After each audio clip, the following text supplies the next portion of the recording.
Welcome back to Coffee Sometimes. Woo! We're ready for episode, I think this might be 59. Dude. How about that? That's awesome. Can you name an NFL player who is number 59? Go. No. No, I can't. All right, moving on. Today we're going to be talking about dialing in espresso. And hey, spoiler alert, you guys are going to like this one because we might get into a little argument on this one. We have some differing opinions. We do. I mean, we were at each other's throats before we pressed record. We on were. this topic. So, And we always are. we're going to talk about how to dial in, and then we're going to talk about Chapter 10 of Unreasonable Hospitality before we talk about dialing in. But in the meantime, we're going to brew up some coffee. And Ross, what do you have for us today? I just burnt myself. Ouch. Well, my sweet wife got me a Father's Day gift from Meadowlark Coffee, which is my second favorite. Well, we didn't rank them from last week. Yeah. If you Oh, didn't- this seems like you're ranking it now. And JP just posted a thank you to Oh, really? you for shouting him out. Well, frick. And then you just said that he was your second favorite. Well, I didn't Are mean we it. number one? What if I said I didn't mean it? I was joking. I was kidding. Okay. Yeah. Anyways, so Meadowlark is an awesome multi-roaster. They always have the coolest roasters, especially when they buy Valor. But Little Wolf, which we had an absolutely wonderful time talking to Melissa from Little Wolf. Did they change the back of their bag? I'm not sure. What do you think? Melissa, did you change the back of your bag? Comment below, Melissa. I know you're listening. Yeah, link up top for the podcast for Little Wolf. Yeah, they are. Stop what you're doing. Listen to that one first, then come back to this one. Yep, very relevant to what we're talking about And today. we're back. And we're back. Yeah, it's got like this dog is like reading a how-to book. You don't know what it's about, but does it really matter? My first thought was how to roast coffee, but Yeah, it could have been like how to be a better dog. It could. What if it was like the Coffee Roaster's Companion Guide and the dog was reading that? There's would be lots of options here, boys. And then Lots they of get options. sued by Ray Al. So, fun. anyways, He's throwing out lawsuits left and right. we went to Little Wolf on our last owners retreat It's been too long ago. when we went to Portland, Maine. But Little Wolf is in Cambridge. Cambridge, No, Ipswich? Ipswich. What country? Massachusetts. America. U.S. Okay, great. But yeah, it was a wonderful experience. We got to chat with Melissa and what was his name? Drop it. Just move on. Chris. Chris. I'm never the one to remember names. It's The always you. Georgia guy. The Georgia man. Oh, yeah. What roaster are they roasting on? Do you remember?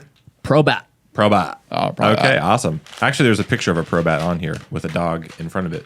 But anyways, he was learning how to roast. this is a coffee from Ethiopia. It's a Damo, and it's a honey. And I don't know if so I've ever had a honey processed Ethiopian. You have. No, I haven't. Stop, dude. get ready. Well, yeah, we're gonna brew this up right now. Big thanks to my wife, Rachel, for this gift. Aw. Aw. Dude, that's the second shout out. Is she listening? No, probably not. Rachel, if you're listening, let me be the first to tell both you guys Happy Father's Day. So, Hey, that text you sent oh, yesterday was really sweet, and I'm sorry I didn't respond. But I wanted to wait until I got on this forum to say, I love you, and I look up to you, and I've always been a father figure to you. I know Kobe and Joseph and Matthew are your best friends, but I'm glad we were close too. You're on your way, man. You're on your honorable mention. It kind of like AJ Terrell in CBS's Top 100 NFL Players. Honorable mention. He didn't make 100. No, only Grady Jarrett Insane. and Chris Lindstrom from the Falcons did. Ah. Sorry for all the NFL talk, guys. That's in my separate podcast. NFL talk. Linked below. NFL sometimes. We're brewing on the Fellow Stag XF Pro Extra Studio. Pro Studio. It's not a studio, but That's very funny. we're gonna go a 30-gram dose today. What do you like about a 30-gram dose? Oh, it's bigger, Bigger is better. butter. So yeah, we'll see how this brew goes. I grounded on 7.5 on the EK. Dude, I did a tan lines like flipping 45 grammer dose, but I ground it on 5. Yeah. So 50% finer than that. and it brewed in like 5 minutes, and it was awesome. Noted. Did you use this brewer? Yeah. Let me just say something about that brewer. It kind of seems like you can do whatever dose you want on it because the drawdown time is so quick, Yeah. which is cool. But it's also great. Yeah. Well, I'm just going to agree with what you said. You can go as small as you want to because it's so narrow. Yeah. So the bed depth stacks up real nice. Oh, What yeah. was interesting, though, while I was brewing it is I noticed how much water was on the other side of the filter in the brew chamber. And I'm like, what's that doing? Like, what are you doing? You're in the immersion land there, buddy.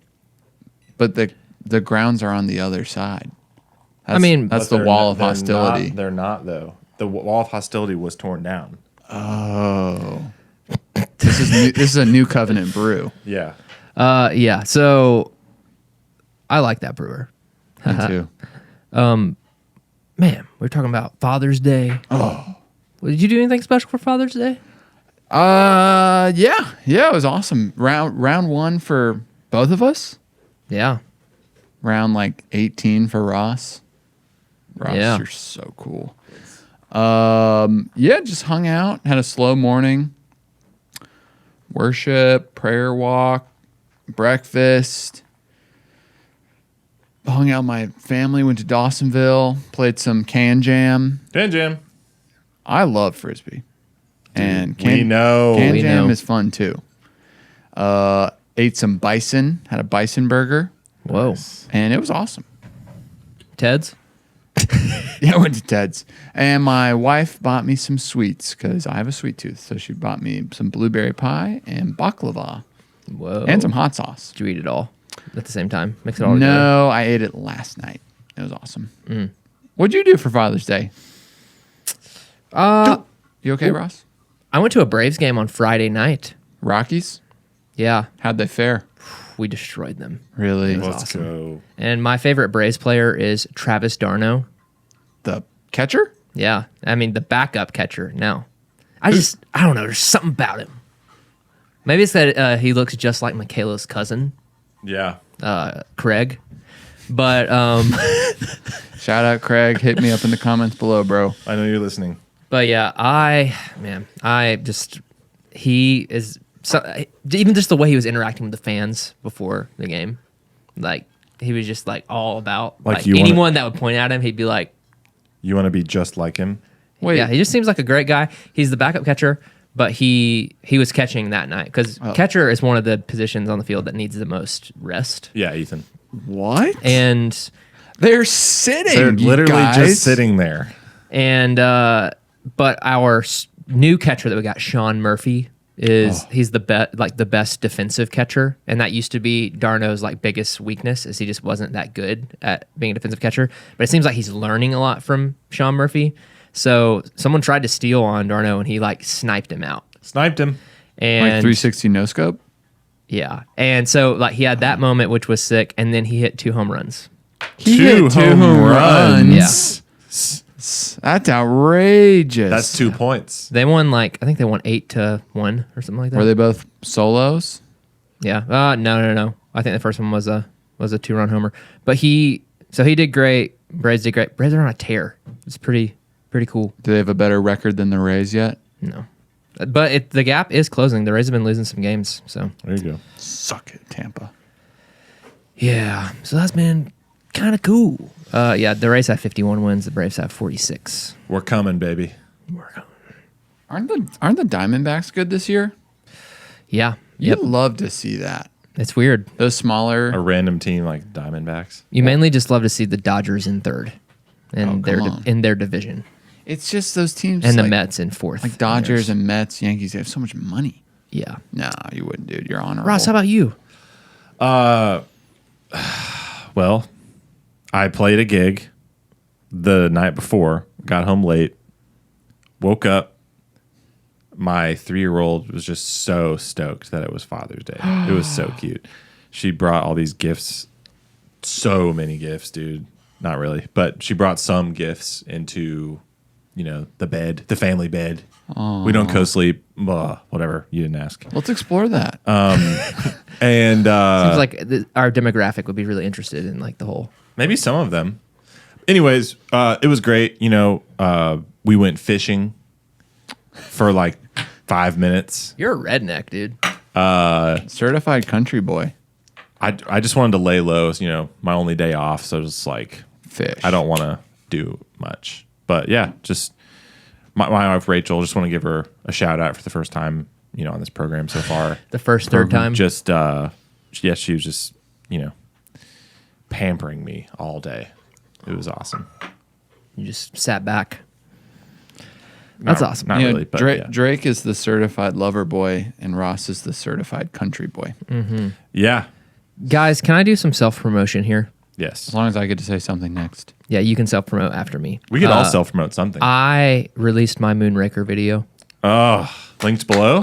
Yeah, I'll link it. I'll link it up on a little card up top. Make sure you make your note. It's just under 9 minutes long. If you want to dive in on my opinion of the Moonraker, I also released a video on the fellow Ode and the fellow Stag. You did? Yeah, Dude, why don't you ever tell me I'm sorry. anything? You should go watch them Humble beast. and subscribe while you're there.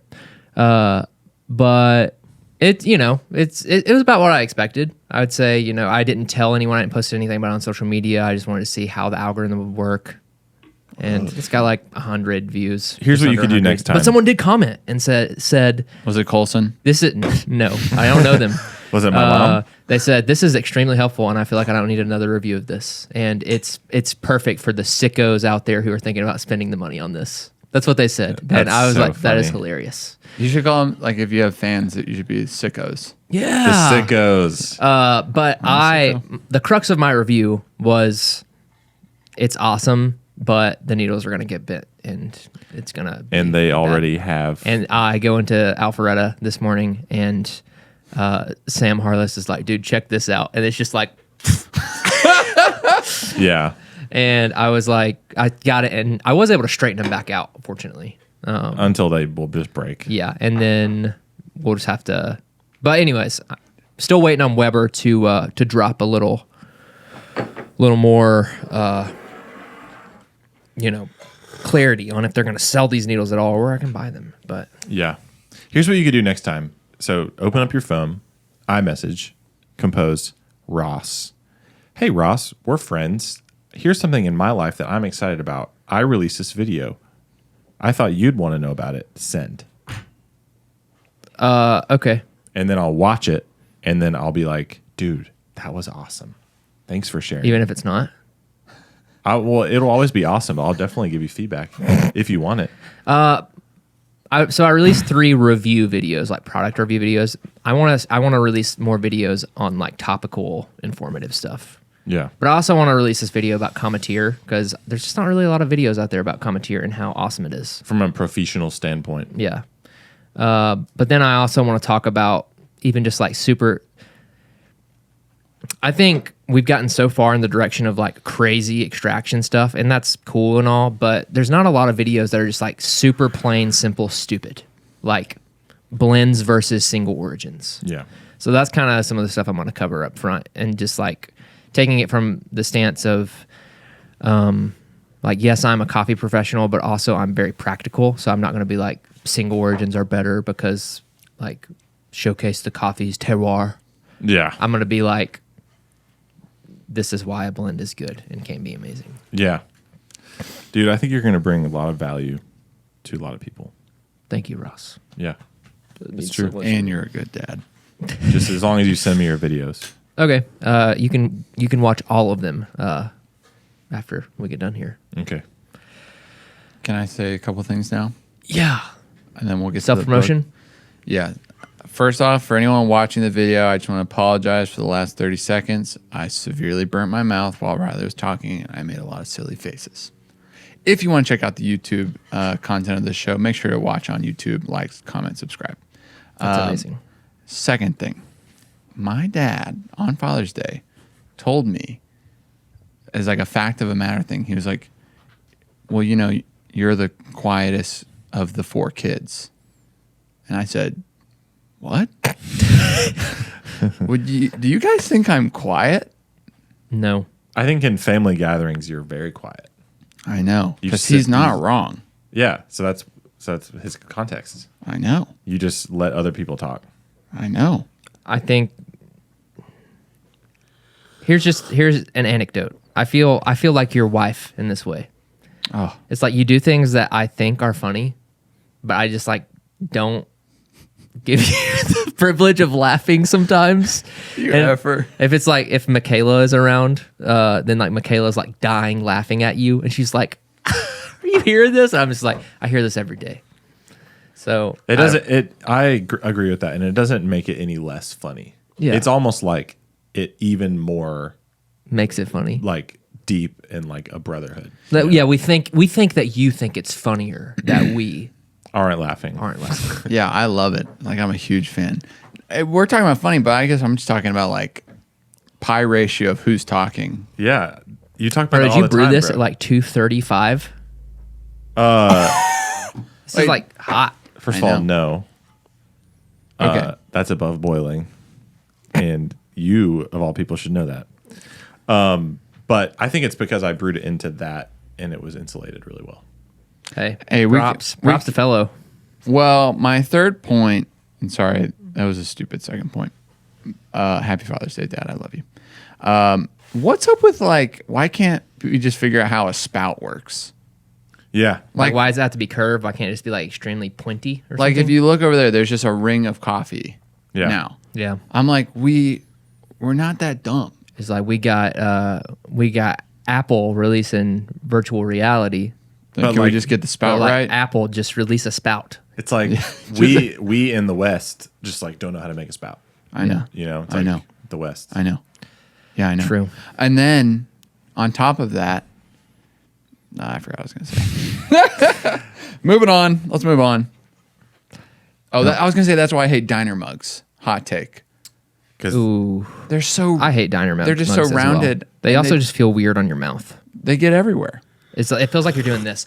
So if you think that Valor's going to come out with a diner mug, well, we might because it'd sell. But I'm not going to be happy about it. you're gonna be happy about the money. Yeah, just listen to our podcast about merch and to see how we release merch that we sometimes don't like. This week we read chapter 10 of Unreasonable Hospitality, and Man, are we even halfway through this book yet? I don't know, man. I do like going through it nice and slow like this and talking about it. No. Listeners, do you like going through this nice and slow? Comment below.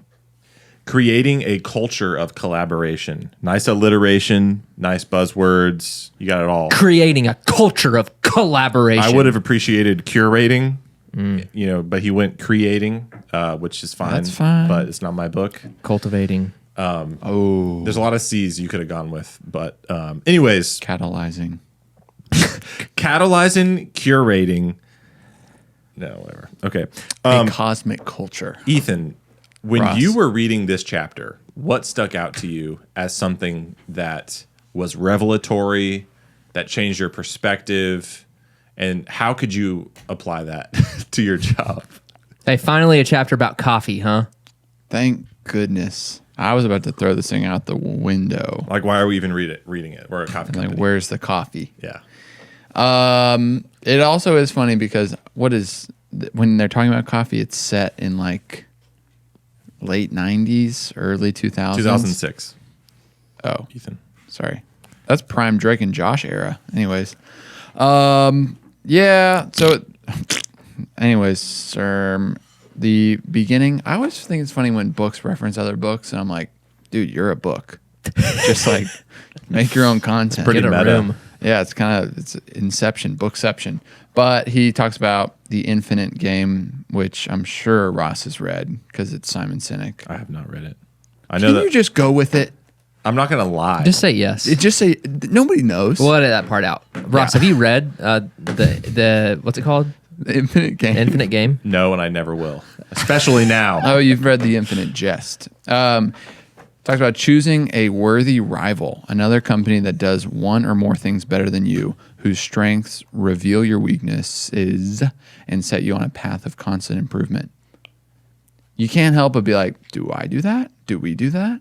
And I'm like, kinda. Can we name names? Because there's a name that comes to mind every time we talk about stuff. Go for Ew. it. Onyx. Yeah. We're always Yeah. like, what's Onyx doing? What did Onyx do this week? What did Onyx have for breakfast? And then we spend all 7.5 hours left in our workday scrolling on their Instagram. And we're like, so good.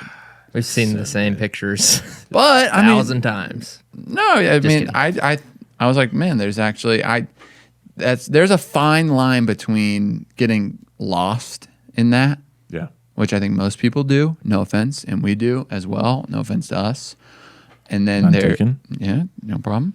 And then there's healthy like comparison of like, okay, these people are making it possible to do something that we didn't think that we could do. Yeah. Like maybe when we decided to put our coffee in boxes, probably when we were first starting, it was like, well, that's not possible. It's too expensive. Yeah. And it's like, how do you do that? And they did it. And it kind of is like, okay, if they can do it, what means did they have to go to get it? And how could we follow a path if we deem it worthy? Yeah. I feel like we were so anti the idea of competition Right. early on.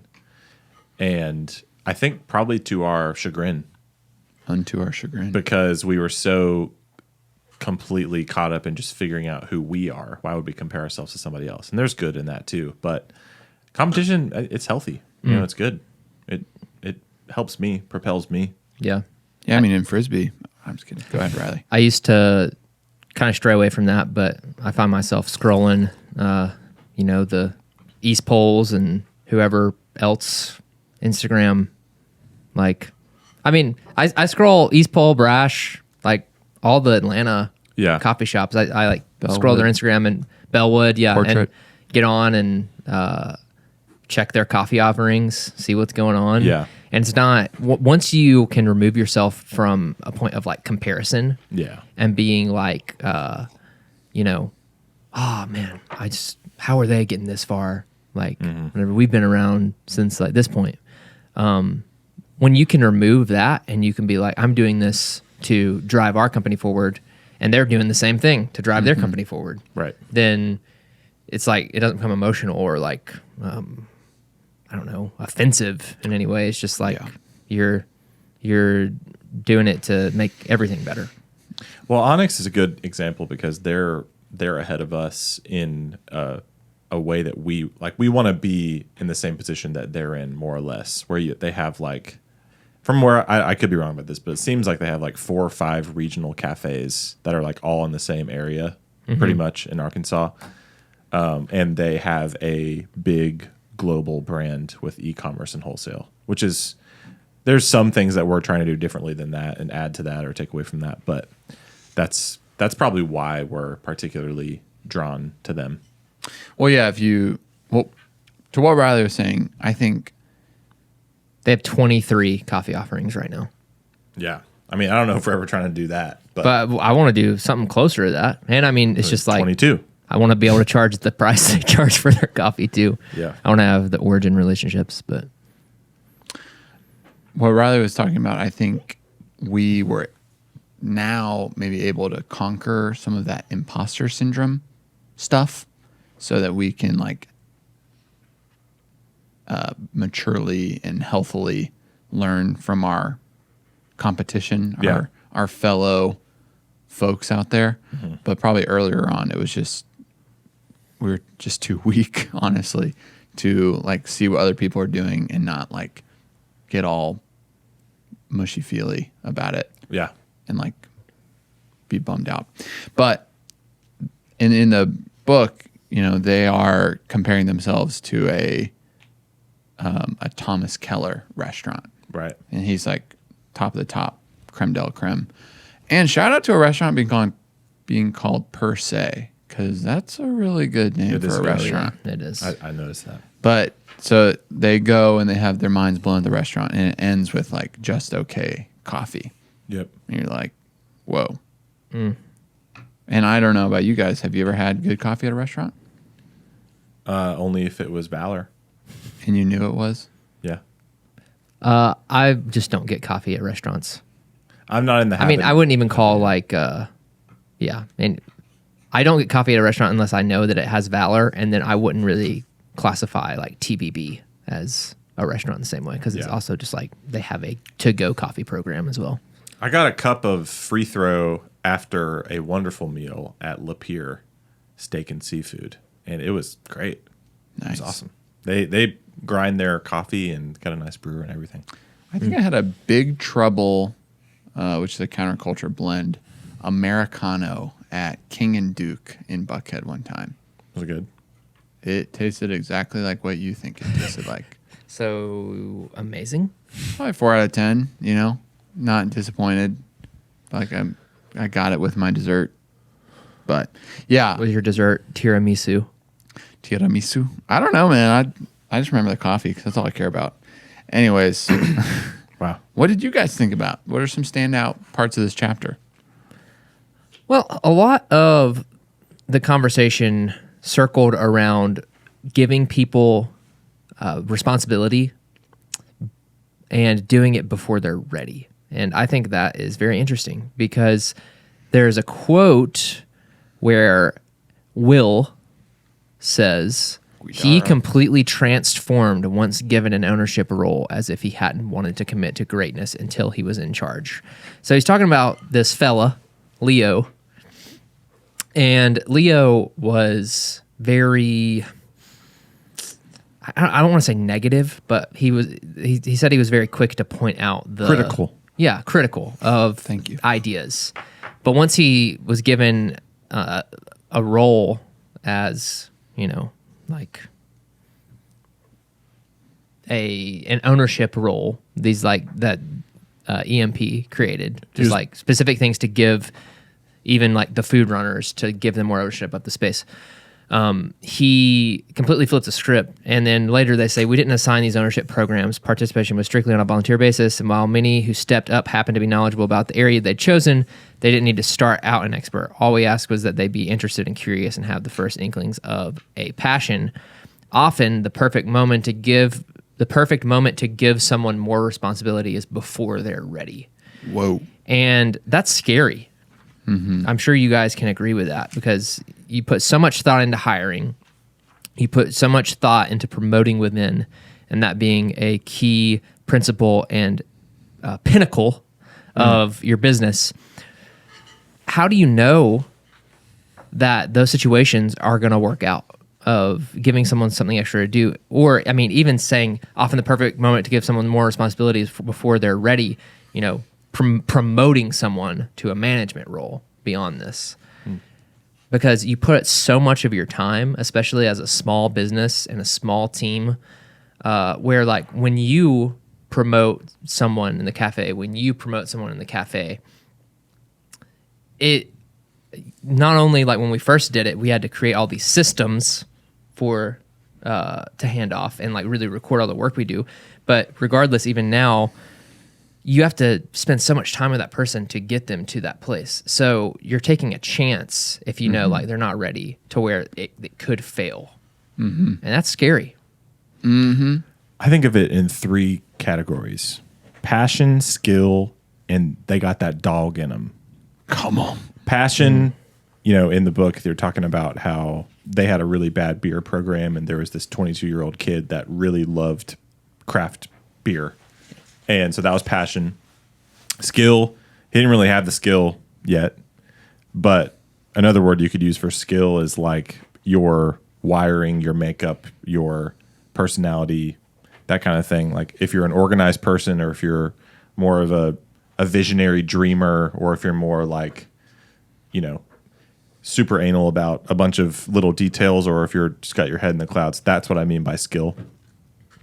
And then they got that dog in them, is just their ability to put their head down. And I think having that dog in you has a lot to do with not having a victim mentality, where, because if someone has a victim mentality, like they're not going to do work that they don't want to do because they're a victim. So having that dog in you is like, they're more focused on duty and responsibility and ownership than they are like what they feel like. And so those 3 things to me are why someone would get promoted. And you might be taking a risk in any one of those or multiple of those categories. You know, like someone could be really passionate about craft beer, but you have no idea if they have like a propensity to lead one day, and they might need to. So like, but I think it's at least helpful to get ahead of those things that need development. And it's so hard to know all of that. And he talks about that too, of quote, "It might not work is the worst reason to not do something." Where just taking a chance, and he also says like there were times where like giving someone ownership did blow up in our face, or like, you know, he talked about somebody who took over the linen closet and then the organization of it, and it turns out that that person needs to be very detail oriented and not a visionary dreamer. So knowing all of those things about your people, I think it can be such a hard thing to do, and a lot of times it just takes time of observing someone and like and asking them questions about all those things too. So that was my takeaway as well, is promoting from within, collaboration. It made me think of something that we did very early on. I think when we had like, besides us, like 4 or 5 other employees. Remember focus groups? Oh yeah. Come on. Focus groups were just a way to involve the whole team in having ownership and collaboration over different areas of the cafe or the company. I'm trying to remember what some of the focus groups were. It kind of lasted for like 3 months. But I think something like that would be useful. Yeah. And we keep running into this thing with reading this book where so much of these culture moments happen before they open, and they have family meal and the team meeting. And he even says like that's the most important moment of culture building, is like the family meal and the lineup. And I am just like, man, I believe you. That is so true. Because every time we do an all staff, or every time we do a meeting like that, it's always so unifying and powerful, and you know, puts wind in your sails. I thought about having like an A team and a B team on a cafe schedule, where you configure the schedule where the B team is always available whenever the A team is. Maybe we don't call them A team, but Call them Alpha and Omega. Sure, beginning and the end.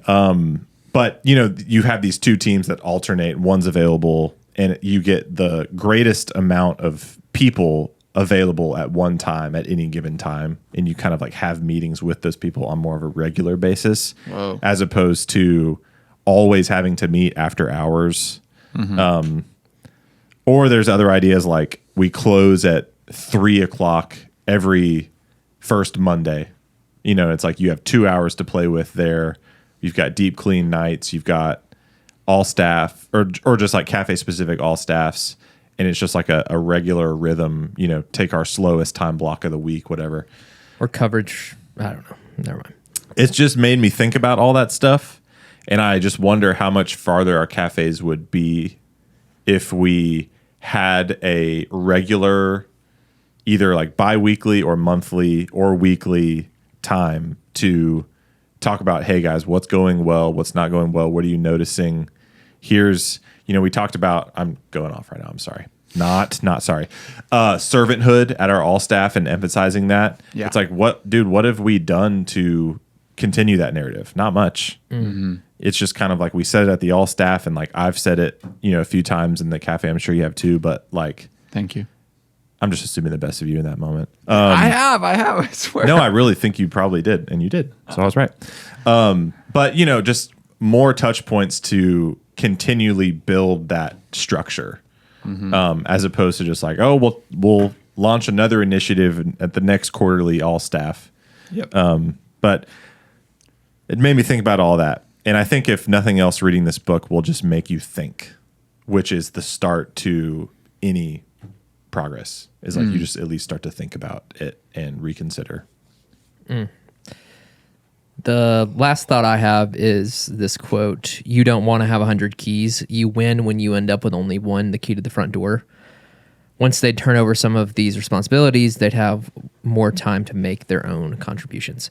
So we've been talking about this, and this just made me think about it even more, of this concept of buying back your time.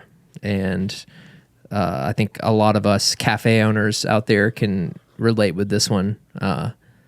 There's this whole philosophy of, whatever you can outsource so that you can focus on growing your business is huge. So handing off responsibilities that might seem minuscule to you yourself, but maybe you have a member on your team who wants to do this administrative-esque task to help out the company or to learn something new on their end, where, it might be a insert amount per hour, low-level task in your eyes, but handing that off will give someone else more work to do, plus will free you to do things that are, the $100 an hour tasks that are going to change your company. Yep.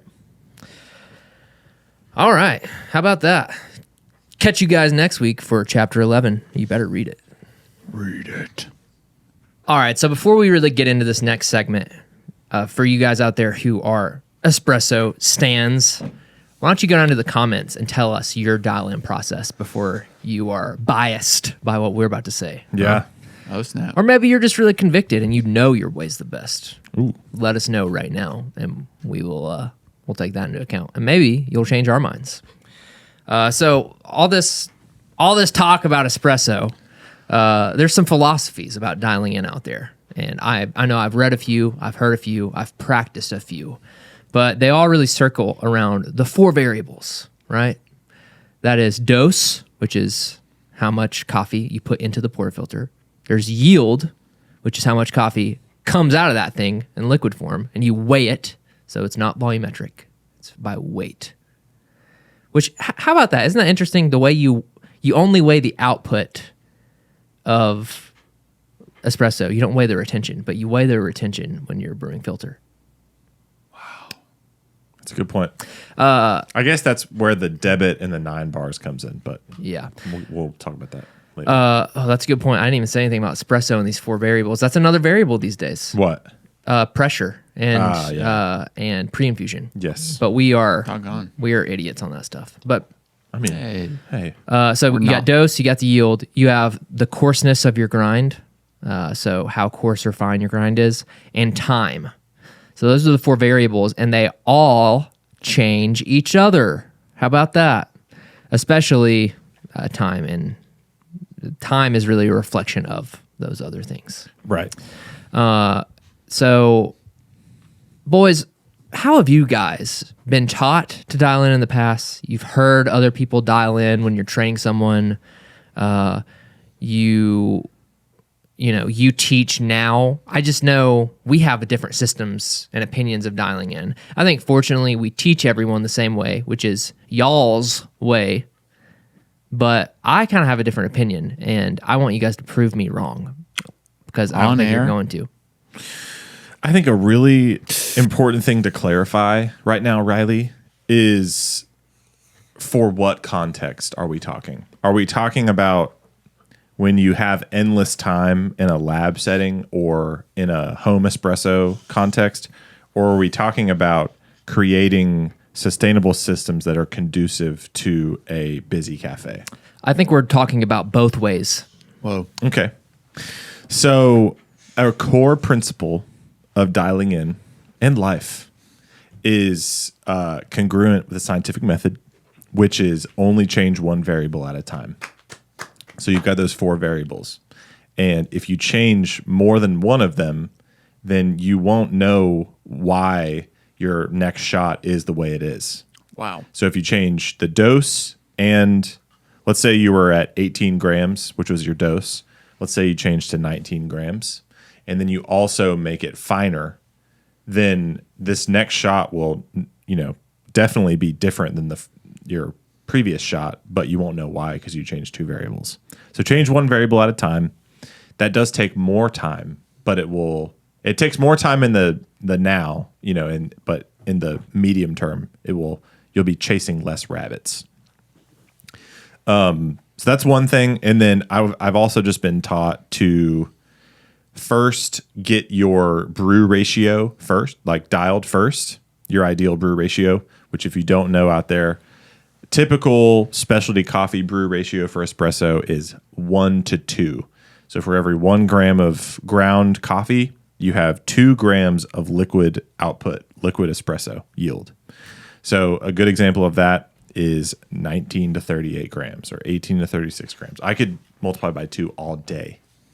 Give me a number. I know what it is times 2. 14. 28.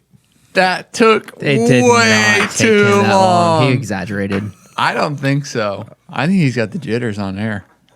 Anyways, so He choked. here, how about this? How about this? 20. It's 40. Dang it, that was fast. Yeah. So 162. pass. Ethan? 332. 334. You said 2. You said 162? Oh, crap. I thought I said 166. 324. You thought you And said I still something said the different. wrong thing. Oh, I'm such an idiot, guys. Oh, You're Riley, smart and you're handsome You're and so cool. smart. You're smart. You're smart. Anyways, so get your brew ratio set because we think of espresso in 2 main columns. One is taste, one is tactile.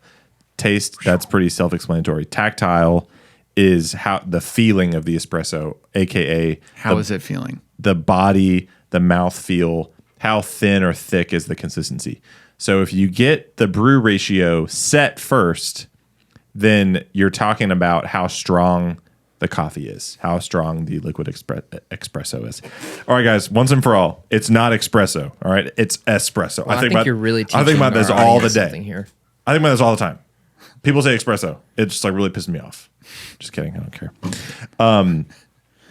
1 to 2 is a good starting place for specialty coffee. We are crazy. We're West Coast. We're West Coast, baby. West Coast usually pulls bigger shots, maybe, like in our experience. Maybe like 2014. Yeah, maybe. But we dial in at 17.5 or 18, and it's usually like 45 grams out. So it's a bigger shot. It's not quite 1 to 3. Not that I can multiply by 3, but if I could, that wouldn't be right. But so you get your brew ratio set first, and then from there, you're talking about taste, right? Come on. So Go there. To be clear, also on those ratios and best practices, we're talking about espresso grinders, not like our philosophy on like an EK43 would be a different ratio and just like total process of dialing in. correct, yeah. And if you want to know our philosophy there, you're going to have to like give us a lot of money.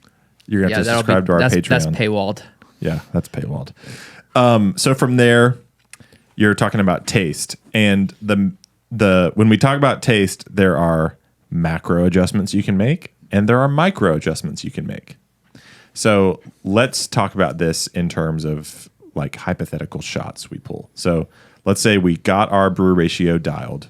It's 18 grams in, 36 grams out. All right. Let's say it takes 19 seconds.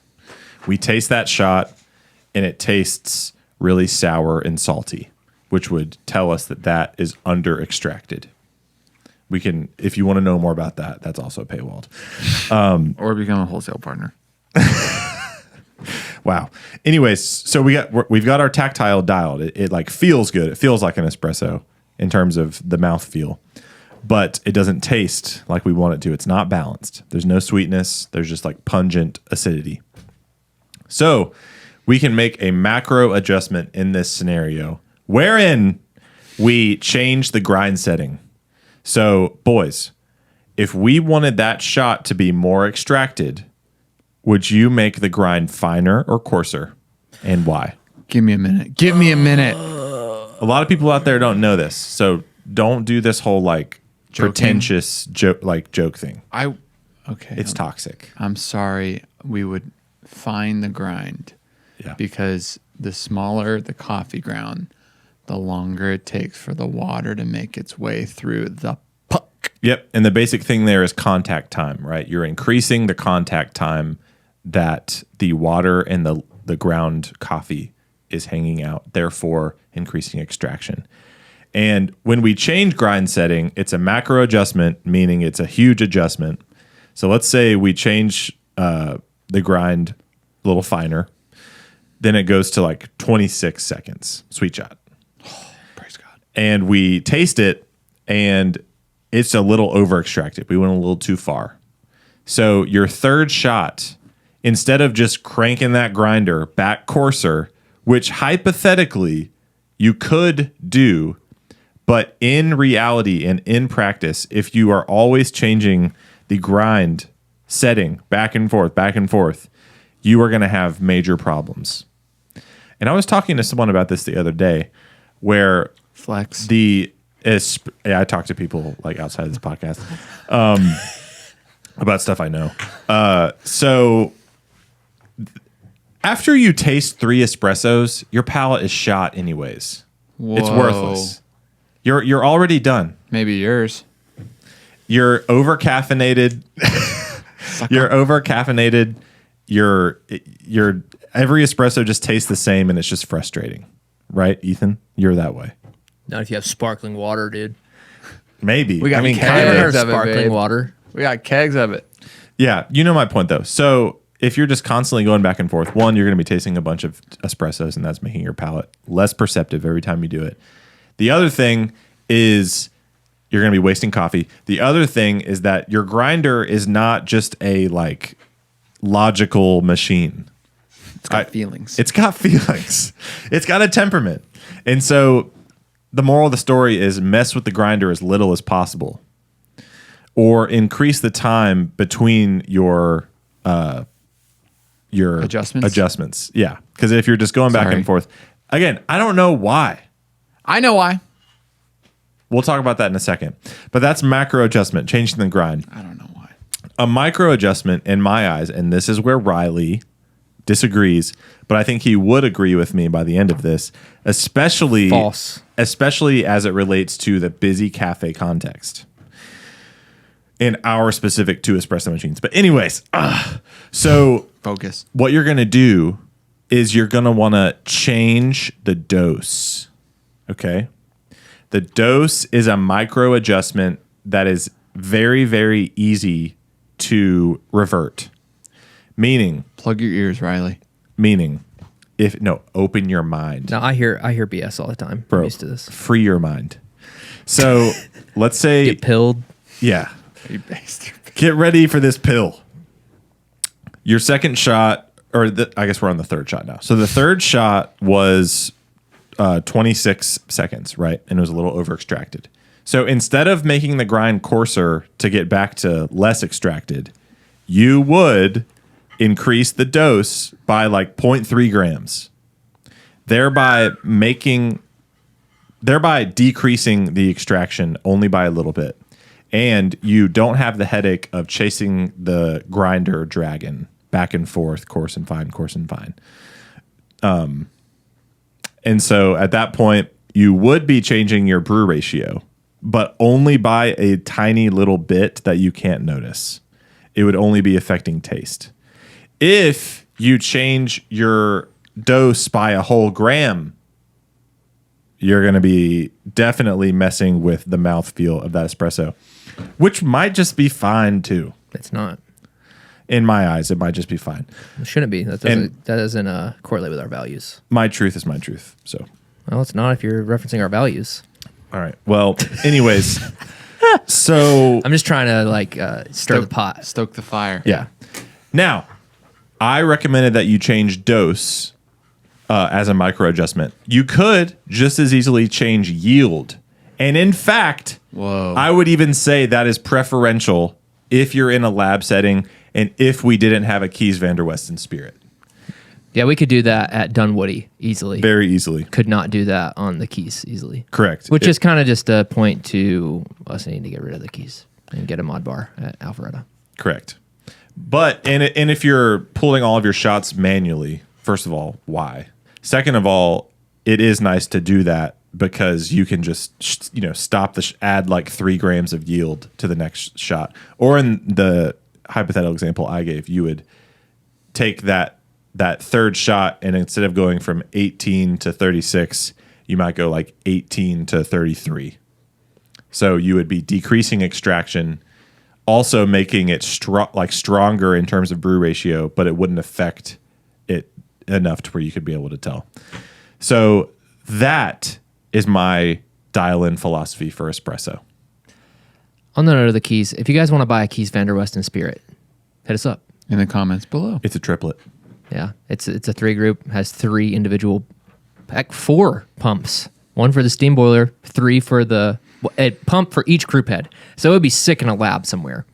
But or in a cafe. It's been awesome in the cafe. It would also be sick in a cafe, especially. We just are going to this different model with our mod bar system. It's beautiful. You can get a custom backplate for it. Yeah. Ethan, did you have something to say before I go on my tear? Nah. You agree with everything Ross said? Well, we weren't. I don't think I held to Ross's philosophy. Oh boy. I would say that I primarily just changed the grind.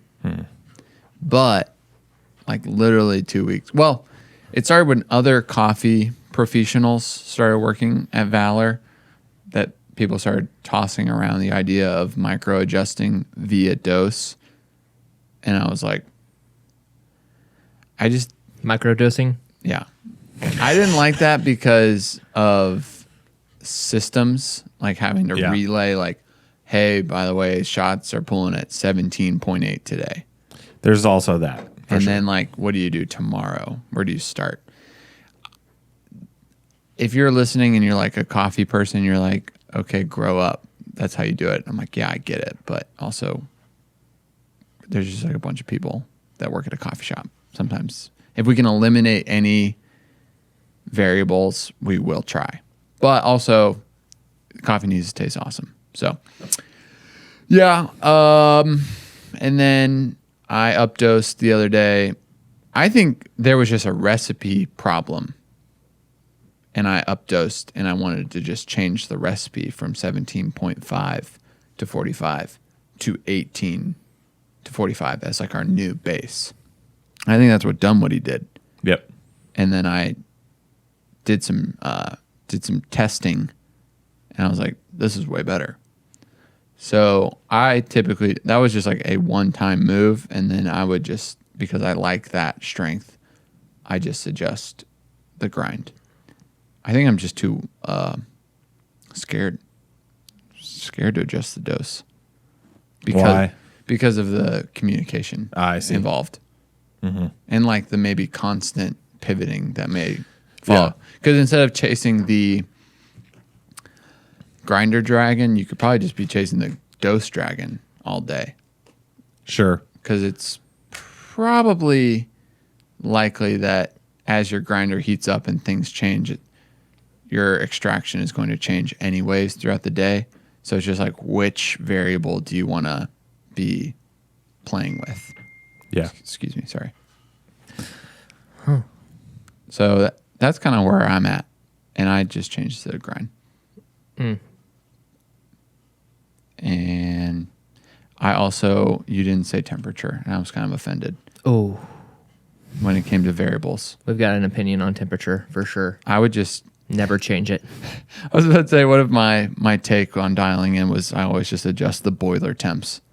I'm sure that is a way to do it. I think if you're at home, yeah. That's just kind of a silly way to do it. Yeah, that's one of those things that people talk about more in context of, and we get those questions sometimes, is like, what temperature do you guys brew at? And we're never insightful on that, because it's like, what, our espresso machines are always at 202. Yeah. And when we brew coffee, it's usually at 204, 205.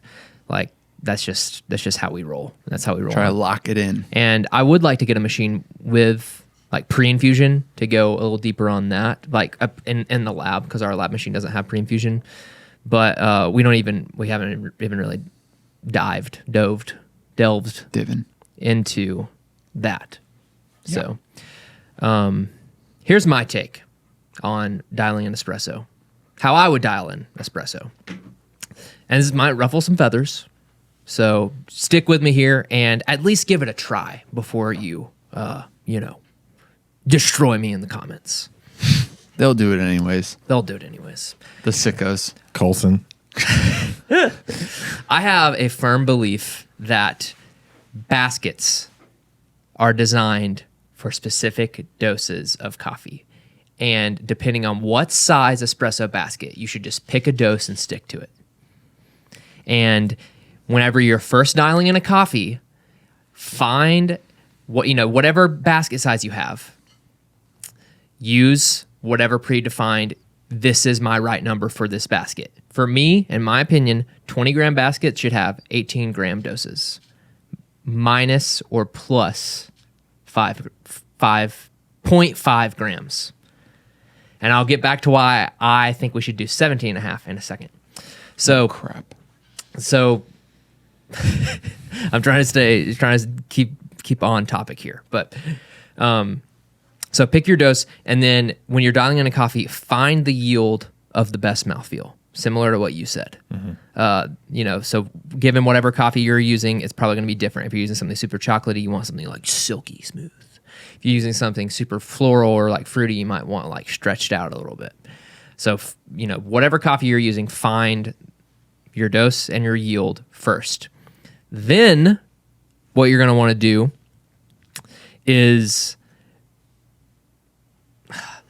dial in for taste using grind size.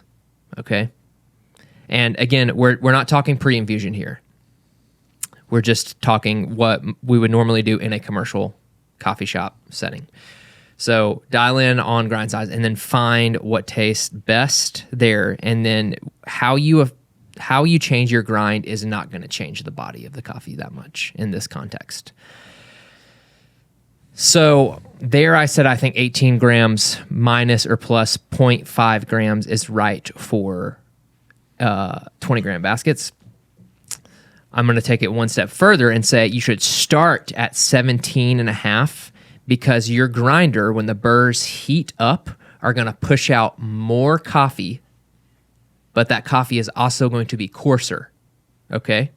So this goes to your hypothesis that you've always said that if you just take what it gives you after your dial-in process, if you have your time on your grinder, or I guess if you're using whatever, if you have your time on your grinder adjusted to the right point, it's going to push out more coffee, coarser. And I think that it's going to end up being the same. Your shot's going to pull in around the same time. Yeah, that's what I've noticed. Look, that's just not a hypothesis of mine. Okay, listen. Let me I have just, something else to say around that. This is where you lose me. Let me keep going. So if you can do 18 minus or plus 0.5 grams, you start at 17.5, okay? And that's where you start at the beginning of the dialing in. So say you're doing 17.5 to 45 is what we would do in 25 seconds. You're going to go. You're going to get going. You're going to get your rush going. Your grinder is going to start pushing out more coffee. So let's say at one point it starts pushing you out 17.8. That coffee is coarser because the burrs have heated up and shifted, and that is going to, maybe the coffee is a little warmer, just like some things are affecting this coffee. If you tamp that and pull that shot, 45 out is probably going to be in that same 25 seconds. And I think it's going to taste nearly identical. So you should start at 17.5 so that you can go all the way up to that 18.5 number, the higher side of your basket. Check weigh every, and visually just see every, call it, I don't know, blank amount of shots. Set that number yourself. But once you get up to that 18.5 point, that's when you change your grind back to where your grinder is then pulling out 17.5 and just redial in and start the whole process over again. I think that eliminates variables of the micro dosing. And it probably gives you the same, in my experience, it does give you the same product. So yeah, that's how I do it. We got to get you behind the bar and just do it then. And then I don't think it's the coarseness that changes. I think it's just the dry temperature of the coffee grounds is so much higher because of how hot the burrs are. And that's probably right because the burrs technically don't move. Yeah. And if anything, with heating, they would expand, which would make it like finer if there's any micro amount. So the heating up of your burrs and the heating up of the coffee is going to make it. Why more comes out though? Me no. Yeah. Maybe hotter burrs make for more efficient grinding. Also, grinder technology should just be better, and we shouldn't be using the piece of garbage that is the E80 behind the bar in Alpharetta. So that was my next comment. Was like, it seems like you're staking your trust in the grinder. Like the grinder knows what you need. That would be preferred. And I just think the grinder's the dumbest part of the whole process. And I don't feel comfortable. I don't feel safe doing that. But taste is king. So I think it'd be very pertinent to taste what we're talking about here. That's why, to my point last week, we should just start pulling all EK and single serve shots. That's got its own can of worms there. And we did that during the pandemic. Remember? Yep. You had like your 50 cups of pre-ground. Yeah. That was a pretty fun idea. So my problem with this theory is that it's not based off of objective data. It's based off of what you think you might be getting from the grinder, and every grinder is different, and it's not like universally applicable. So I would rather focus on like grams and seconds than I would like just guessing that this grind is finer or coarser based off of how much it's putting out. Like the grinder to me is just such a dumb instrument in terms of like what, I don't mean to curse it like that, you know, I'm speak words of life over our grinder, but yeah, that's my problem with it. And the other reality is that it's like in Dunwoody with a new Anthem and a new mod bar, like it doesn't give me more throughout the day. Whoa. Like sometimes it does, but sometimes it gives me less. So it's not necessarily like the more the burrs heat up, the more the dose increases or decreases. It's just, it's inconsistent, which is the reason why I don't rely on it. Whereas I can rely more on the amount of seconds the shot takes. And I can rely more on what the dose is and like what the yield is. Your point about baskets, though, I think is very valid. That 20-gram baskets are designed to have 18 grams of coffee in them because, like, why wouldn't you think that? Like I feel like we haven't thought about that a lot, but 20-gram baskets with a 17.5 dose, like that is maybe too much headroom. Where if you like went up to a 21-gram dose and you put an 18-gram dose, or sorry, a 21-gram BST basket and an 18-gram dose, like that should maybe be kind of the same as 17.5 and 20. But I would think the amount of headroom that the puck has, from the dispersion screen is like really key. Why? I mean, so my entire point about the grinder is that ideally your grinder shouldn't change, obviously. Mm-hmm. Ideally, the best way to dial in would be set your dose, set your yield, and then you can just make adjustments on your grinder, and your grinder doesn't freak out. Yeah. No one has shown me a grinder that does that yet. Mm-hmm. And we have the E80, and we've had Anthems, and we've had Peak, and we have Mythos in there. And if it's not, I mean, the EK, I feel like once you grind 2 espressos on it, everything after that's the same, which is the fortunate thing about the EK. Which doesn't even make any sense, but I see what you mean. Yeah. I'm just saying, like, it's like as if the burrs heat up from going that fine, and then they're at the same temperature or something, and then it's gonna spit out the same shots. Well, there's definitely something to this whole temperature conversation because of how much grinder companies spend on like Clima Pro technology, and then it just doesn't work. And it doesn't work. Yeah. Like the temperature of your burrs is very, very directly correlated to the uniformity of the grind, for sure, and the consistency. In what way? I don't think we really know right now. we could test it. I don't know how. I guess you would test it with a Cruve sifter. Come on. And do it that way. But yeah, all this ambiguity. Oh my gosh, my headphones. All this ambiguity around grinding coffee, brewing coffee. I want to close the gap. I want to do it with you boys, and I want to do it with our people now, Today. Why not us? Maybe not. There's today. just so many. Do you guys know what I mean? There's so many like. Just because. Yeah. Reasons. Yeah, and there's just so much going on in that grinder that you don't quite know. Like even the design of the Anthem. For those people out there that we've sold Anthems to, or have Anthem Scody, which is the best name ever, grinders. Have you ever looked at the clump crusher on those?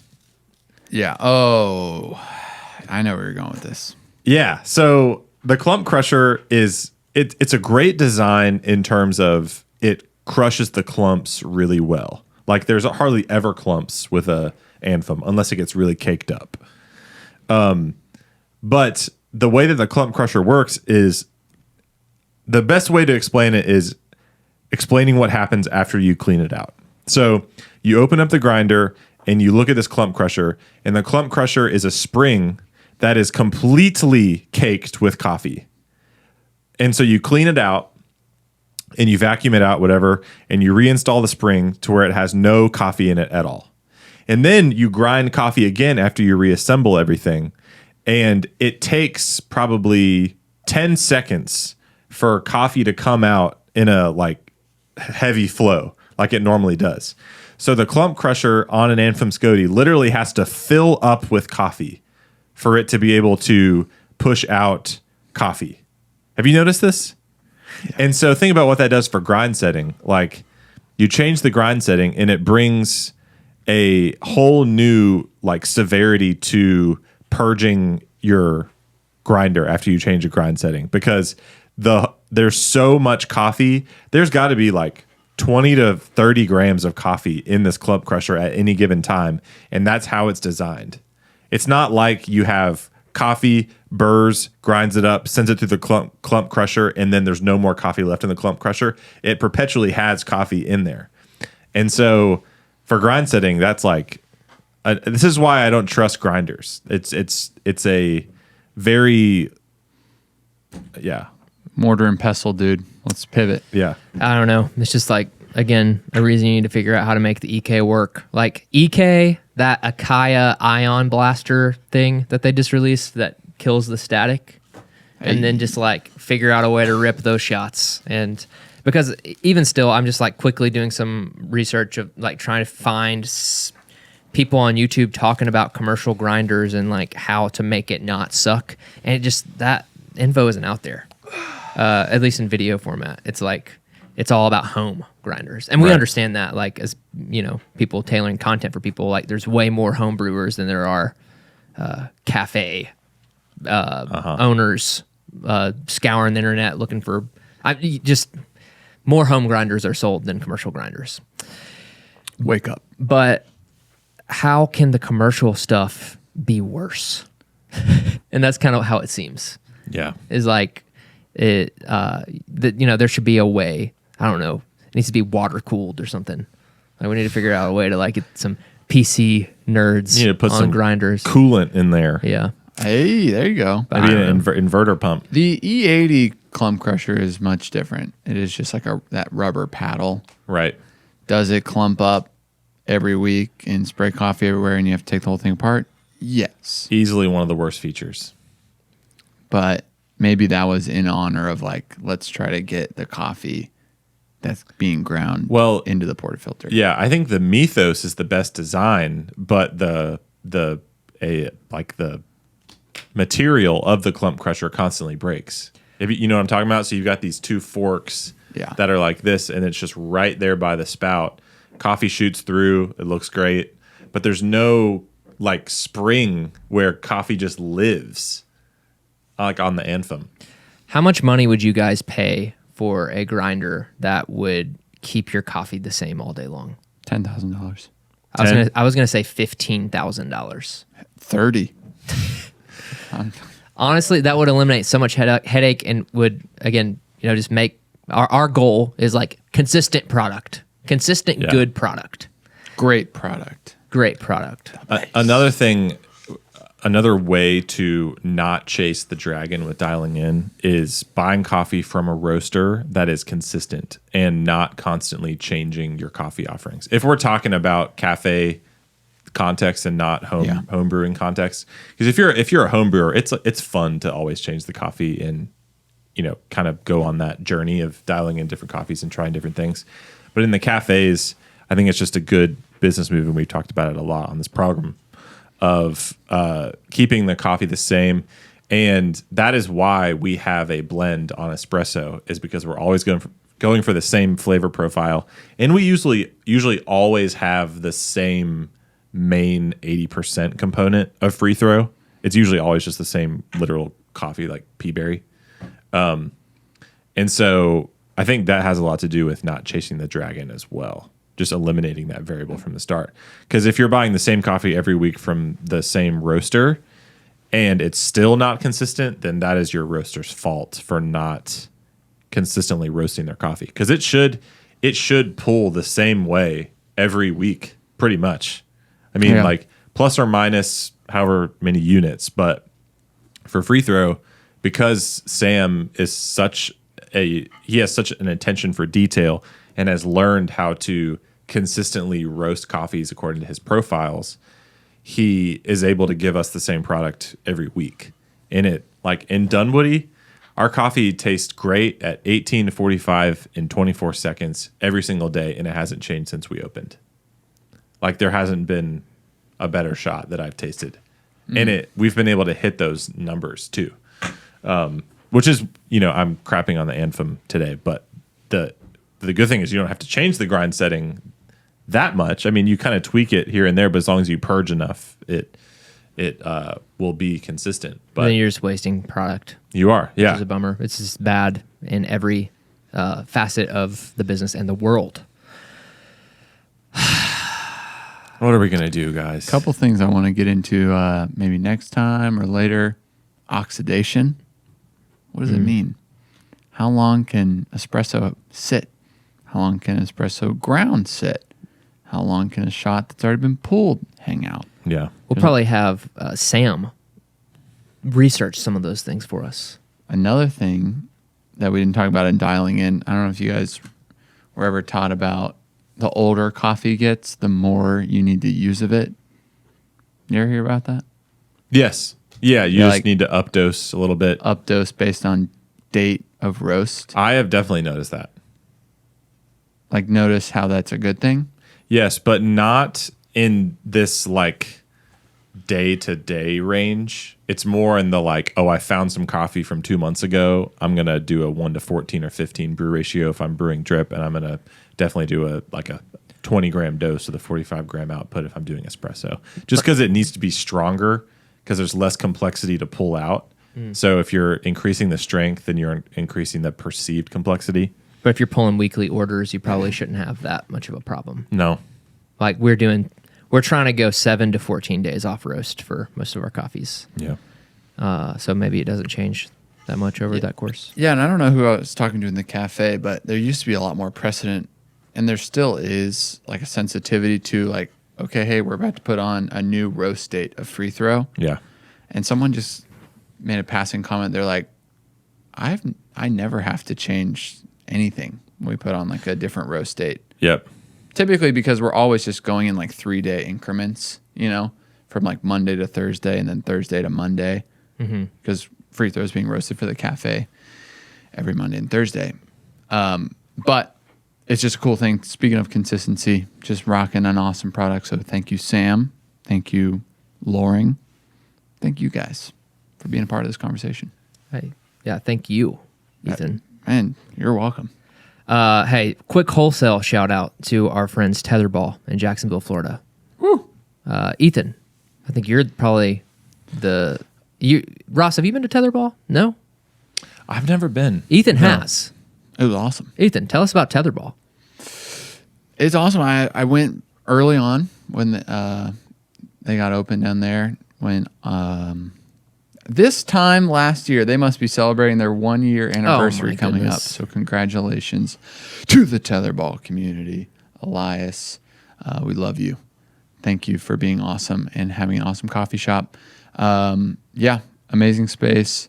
They seem to always be doing events for the community, from what I can tell on social media. So that's awesome. They definitely put on a lot more events than we do. There's no doubt about that one. Hey, it's good to look at what someone else is doing and be inspired. So Yeah. I'm inspired. Color me inspired. Color me inspired. But yeah, every little thing that I've had from there is amazing. Drip was fire. Espresso was fire. Fire. Milk was fire. Fire. Fire. Fire. So keep up the good work. Seriously. And thank you, Elias, for all the YouTube comment love. You know, we're always shouting out my little bro, Colson, but we see you, Elias. We say thank you. Oh, yeah. All right. Well, thank you for listening to the Coffee Sometimes podcast. If you haven't done so yet, please like this video, subscribe to our channel. And if you are listening on a podcast platform, go ahead and throw us a 5-star review. Follow the show and, maybe throw it up on your Instagram story. That would help out a lot. Yep. We love y'all. We'll see you next week. Actually, no, we won't. Hold up a second. I'm going to be out next week. You're going to be out next week, man. Yeah. And we don't know how to do this by ourselves yet. So we're going to take a break. The following week is the 4th of July. Of course. But I think we'll probably record the show on Wednesday that week or something, right? Yeah, totally. Or something, sure. I promise in some facet, we'll be back 2 weeks from now. So we'll miss you guys, but we love you. Bye. Stay safe.